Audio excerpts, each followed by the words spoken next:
திவ்யா, பாட்டி, அங்க நிக்கிறது நித்யா தானே?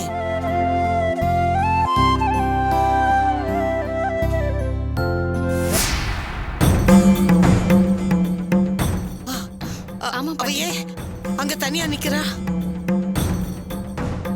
ஆஸ்பத்திரியில இருந்து வந்ததுக்கு அப்புறம் எந்த தகவலையும் காணோம். வாசுந்தரி போய் பார்த்துட்டு வந்துடலாம். சரிங்க.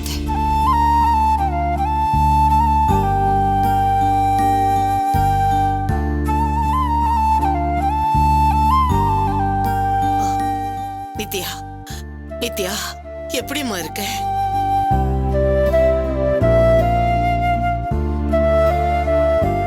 உடம்பெல்லாம் சரியாயிடுச்சுல்ல? உனக்கு என்னம்மா குறைச்சல்? எதுக்காக இப்படி தப்பு தப்பா முடிவெடுக்கிற?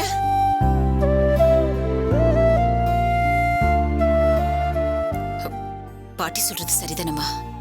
மறுஜன்மம் எடுத்த மாதிரி உயிர் பொடிச்சு வந்து நிக்கிற. நீ பாட்டுக்கு மருந்து குடிச்சிட்ட. பொண்ணு கிடக்க ஒண்ணு ஆயிருந்தா யார் என்ன பண்ண முடியும்?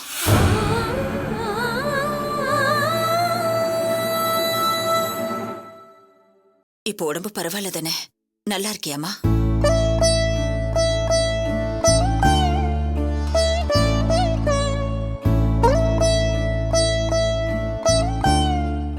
ஏண்டி இவ்வளவு தூரம் பேசிட்டு இருக்கல்ல, நீ பாட்டுக்கு பேசாம மர மாதிரி நிக்கிற.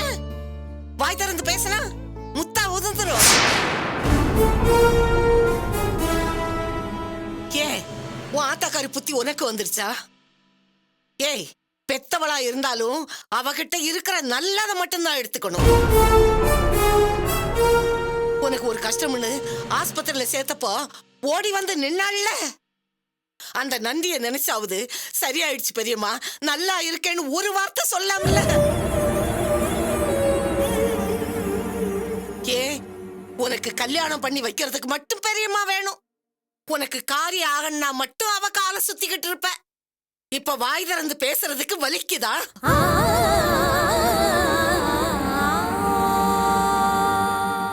ஏய், சும்மா நீலி கண்ணீர் வடிச்சுட்டு இருக்காத. தெரியாமலா சொன்னாங்க, தாய போல பிள்ளை நூலை போல சேலை. அழாதம்மா, எங்களுக்கெல்லாம் மனசு கஷ்டமா இருக்குல்ல. நீ எங்களை நேர்ல பார்த்தும் ஒரு வார்த்தை கூட பேசாததுனாலதான் பாட்டி உன்னை திட்டுறாங்க. உன் மேல உரிமை இருக்கிறதுனால தானே கோச்சுக்கிறாங்க. இதுக்கெல்லாம் போய் அழுவாங்களா? சொல்றேன்ல, அழாத நித்யா. இப்ப கூட வாய் திறந்து பேசுறாளா பாத்தியா? ஆத்தாளும் மவளும் வாய திறந்தா வண்டி வண்டியா பேசுவீங்க, இல்லன்னா பேசவே மாட்டீங்க. ஏண்டி, ஒருவேளை வாய் பேசாம போயிருந்தா என்னடி பண்ணுவ? அதான் நடந்துருச்சு. இன்னும் என்ன வேணும் உங்களுக்கெல்லாம்? நீங்க ஆசைப்பட்டது எல்லாம் நடந்துருச்சு. வாய் பேச முடியாத என் பொண்ணு கூப்பிட்டு வச்சு நக்கல் பண்ணிட்டு இருக்கீங்களே, உங்களுக்கெல்லாம் மனசாட்சி இல்ல? என்னடி சொல்ற? நீங்க ஆசைப்பட்ட மாதிரியே என் பொண்ணு ஊமை ஆயிட்டான்னு சொல்றேன்.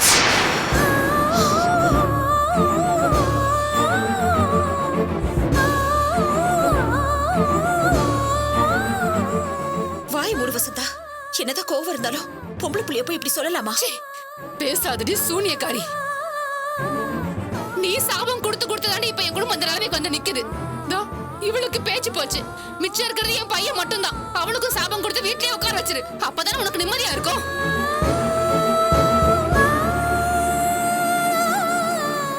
வேணா வசந்தா, சத்தியமா எங்க யாருக்கும் நித்யாக்கு இப்படி ஆச்சுன்னு தெரியவே தெரியாது. ஓஹோ, முன்னாடியே தெரிஞ்சிருந்தா எல்லாரும் கை கொட்டி சிரிச்சு சந்தோஷப்பட்டிருப்பீங்கல்ல.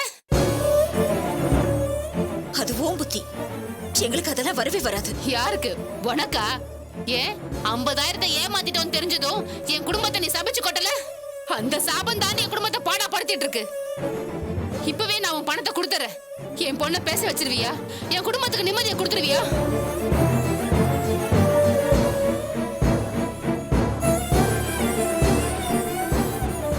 என்ன பேசுற? என்னாலயா உன் குடும்பம் கெட்டு போச்சு? பின்ன என்னாலயா? ஆமா, ஒன்னாலதான்.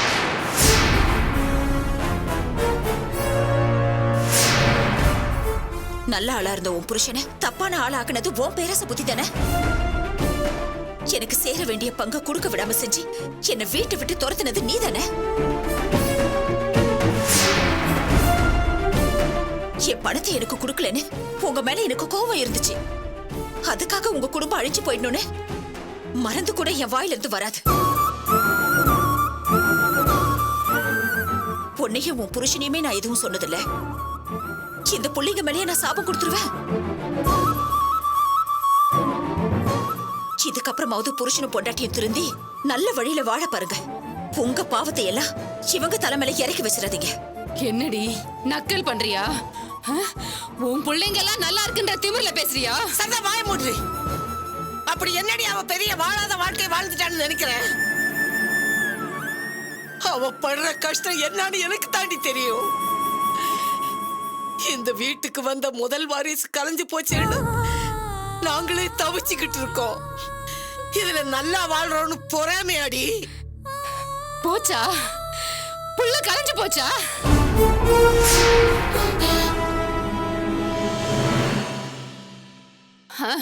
உங்க புத்திக்கும் நினைப்புக்கும் வேற எப்படி நடக்கும்? நாசமா தாண்டி போகும்.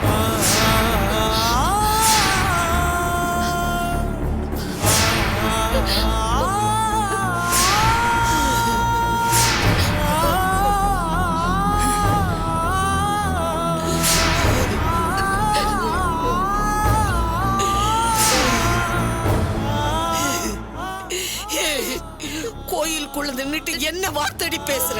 இந்த கோயிலுக்குள்ள நின்னுதான் சொல்றேன். இப்ப இவளுக்கு புள்ள கலைஞ்சது பாரு, இதுதான் கடைசி. இனிமே இவளுக்கு புத்திர பாக்கியமே இருக்காது.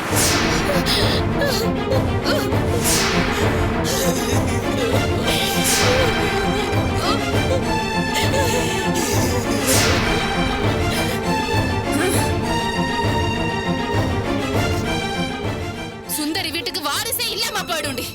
இதோட உங்க தலைமுறையே நாசமா போயிடும்.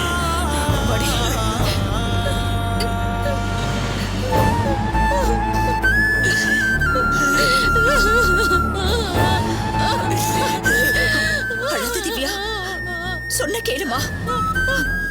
அவ சொன்ன நடத்துருமா. இது பாரு, கடவுள் சன்னிதானத்துல வச்சு சொல்றேன். 4-5 பேர பிள்ளைங்களை பார்க்காம நான் கண்ணை மூட மாட்டேமா. அழாதம்மா. நீ வாமா. அழாத. வாங்கத்து.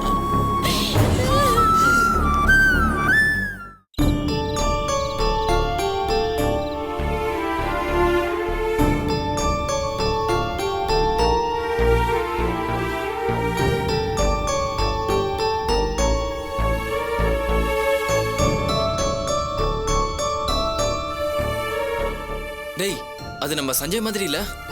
ஆமாண்டா. வா. ஹாய் சஞ்சய். ஹாய்டா. ஹாய்டா. எப்படா வந்த? என்னடா மச்சான் முடிச்சிட்டியா? இன்னும் ஆரம்பிக்கவே இல்லடா. அட பாவி, ஏன்டா? டேய், இங்க சரக்கு போட தானே வந்த? என்னமோ ஸ்ரீஹரிகோட்டால கவுண்ட் டவுனுக்கு வெயிட் பண்ற மாதிரி சீரியஸா வெயிட் பண்ணிட்டு இருக்க? இங்க பாரு, இப்படி எடுத்து வச்சு இதை எடுத்து இப்படி ஊத்தி வாட்டரை கொஞ்சம் மிக்ஸ் பண்ணி எடுத்து சும்மா கடகட. மச்சான் சைடிஸ் வேண்டா? Matter over. மச்சான் நான் ஒரு தடவை டெமோ காட்டவா? சும்மாரா காமெடி பண்ணிக்கிட்டு. மச்சான் ஏதோ ஃபீலிங்ல இருக்கான். என்னன்னு கேப்போம். என்னடா ப்ராப்ளம்? வீட்ல ஒரே பிரச்சனைடா. குடிக்காத நீ பாருக்கு வந்திருக்கும் போதே ஏதோ பிரச்சனைன்னு தெரியுது. வீட்டு பிரச்சனையை விடுறா. இங்க வந்து குடிக்காம உட்காந்துருக்கே, உனக்கு என்ன பிரச்சனை? குடிச்சிட்டு போனா எங்க அம்மா திட்டுறாங்கடா. ஆமாண்டா, எங்க அம்மாலாம் டெய்லியும் புள்ள குடிக்கிறான்னு சொல்லி கோயிலுக்கு நேர்ந்துக்கிட்டு மொட்டை அடிக்கிறாங்க பாரு. குடிக்கிறது நம்ம உரிமை, திட்டுறது அவங்களோட கடமை. மச்சான், நம்மள மாதிரி பணக்கார பசங்க குடிக்கலனா நம்ம ஃபேமிலி இமேஜே டேமேஜ் ஆயிடும்டா. குடும்ப கௌரவத்தை காப்பாத்துறதுக்காவது குடிக்கணும். நம்ம அப்பனுங்க சொத்து எதுக்கு சேர்த்து வச்சிருக்கானுங்க? பள்ளிக்கூடம் கட்டுறதுக்கா? இல்ல, நம்ம நல்லா குடிச்சிட்டு நம்ம வீட்டுக்குள்ளேயே வீடு கட்டுறதுக்கு தான். மச்சான் நல்லா யோசிச்சுக்க. வாழ்க்கைங்கிறது ஒரு தடவை தான். அதை நல்லா ஜாலியா என்ஜாய் பண்ணுண்டா. இவ்வளோ பணங்காசை வச்சுக்கிட்டு குடிக்கலன்னு வச்சுக்கியேன், அதுக்கு நாம ஒரு ஏழை வீட்டுல பிறந்திருக்கலாமே. கடவுள் நம்மள எதுக்கு பணக்கார வீட்டுல படைச்சிருக்கான்? குடிச்சு லைஃபை என்ஜாய் பண்றதுக்கு தான். நாங்கெல்லாம் 24 hours குடிக்கிறோம். நீ 2 hours குடிச்சா அவனும் செத்து போயிட மாட்ட. டேய், குடிக்கணும்னு ஆசையா தான்டா இருக்கு. ஏன் வெறியாவே இருக்கு. ஆனா குடிச்சா மட்டையாயிடுறேன்டா. அதுக்கு தான்டா குடிக்கிறது. இல்லடா, ஸ்மெல் வந்துச்சுன்னா எங்க அம்மா தலையில அடிச்சுட்டு அழுகுறாங்கடா. அப்ப ஸ்மோக் இருக்கே. பழக்கம் இல்லையே. வாட வரக்கூடாது, அவ்வளவுதானே. மாத்திரை இருக்கு, பவுடர் இருக்கு. ஏன் சிம்பிள் இன்ஜெக்ஷன் இருக்கு, போட்டா சூப்பரா இருக்கும். சந்தோஷம் கதவை தட்டுறப்ப உள்தாப்பா போட்டு உள்ள உட்காந்துட்டு இருக்காத.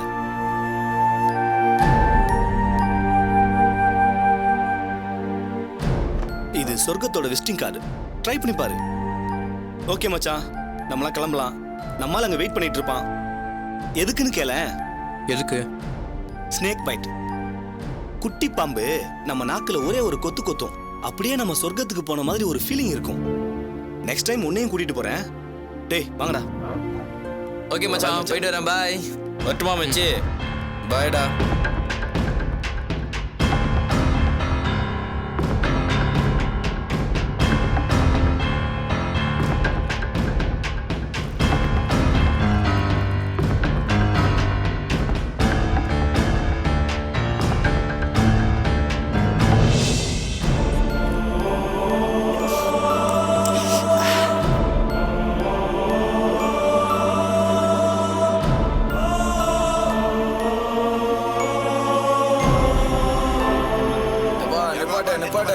அப்படியே வண்டி ஓரங்கட்ட வா அப்படியே மாட்டே போய் ஐயாவை பாரு. போப்பா அப்படி விடு.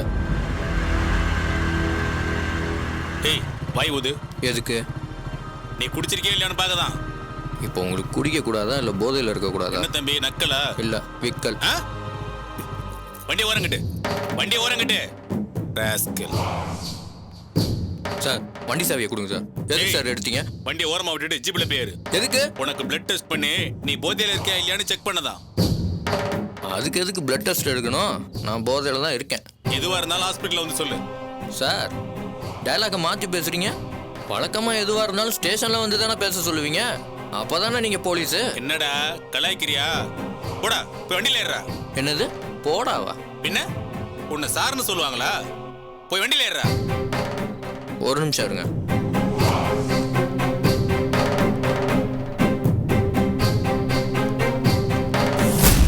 இந்தாங்க எடுத்துக்குங்க. இதுக்கு தானே தனியாக கூப்பிட்டீங்க. ராஸ்கல் பணத்தை அவுத்துறீங்க. ஐயோ கிரா சார் பணத்தை அவுத்துறீங்க. யாரும் தெரியாம மேல கை வைக்கிறீங்க. யாரும் தெரிஞ்சுனா அப்படிலாம் பண்ண மாட்டீங்க. அடிக்காதீங்க சார். சார் ப்ளீஸ் சார் விடுங்க சார். என்ன நந்தா நீ இந்த பக்கம்? டியூட்டிக்கு போயிட்டு இருக்கேன் சார். சார் இவர் என் ஃப்ரெண்டு தான் சார்.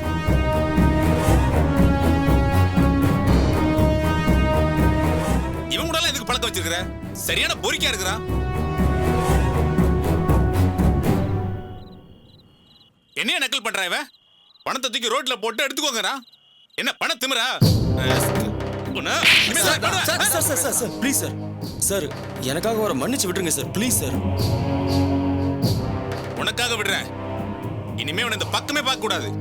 கூட்டு போவன போடா. வாங்க. ஆளும் மகரே.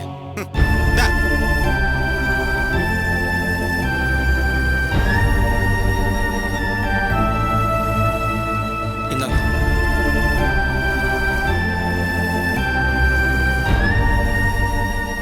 பார்த்து போங்க சார். உங்க கூட கொஞ்சம் தனியா பேசணும்.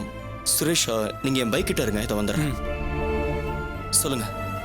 என் மேல நீங்க கோவமா இருப்பீங்கன்னு பார்த்தேன். பரவாயில்ல, எனக்கு உதவிலாம் பண்றீங்க. நான் எப்பவுமே உங்களை இனிமே நினைச்சதே இல்லை சஞ்சய். Super super super. நான் அவ்வளவு தூரம் உங்க ஊருக்கு வந்து கலாட்டா பண்ணியும் நீங்க என்ன மன்னிச்சிருக்கீங்க. நீங்க ரியலி ஜென்டில்மேன் தான். உங்ககிட்ட ஒரே ஒரு கேள்வி கேளுங்க. உங்களுக்கு அப்சராவை ரொம்ப பிடிக்குமோ?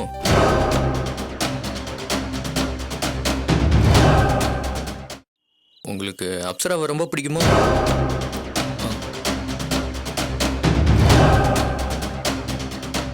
சொல்லுங்க, அப்பதான் நான் ஒரு முடிவு எடுக்க முடியும். இப்போ எதுக்கு சார் அதை பத்தி எல்லாம் பேசிக்கிட்டு? இல்ல, நீங்க உண்மையா லவ் பண்றேன்னு சொல்லுங்க, நான் வேலைக்கு போயிடுறேன். சார் நான் உண்மையா லவ் பண்ணேன் சார். இப்பவும் லவ் பண்றீங்களா? ஆமா சார்.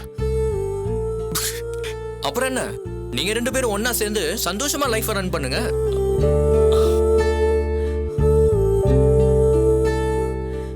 சத்தியமா சொல்றேன் சார், அப்சராக்கு நீங்க தான் பொருத்தமான ஜோடி.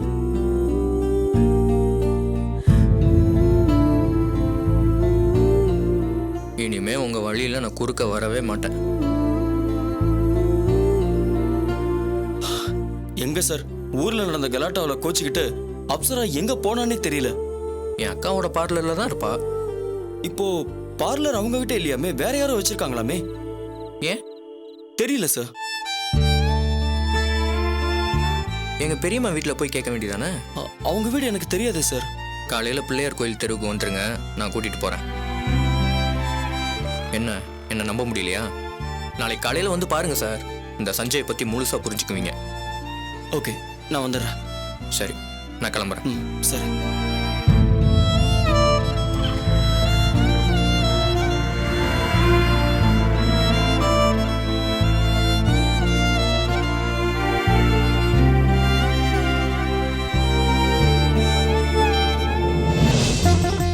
மதி, டைம் ஆச்சு, நான் கிளம்புறேன்.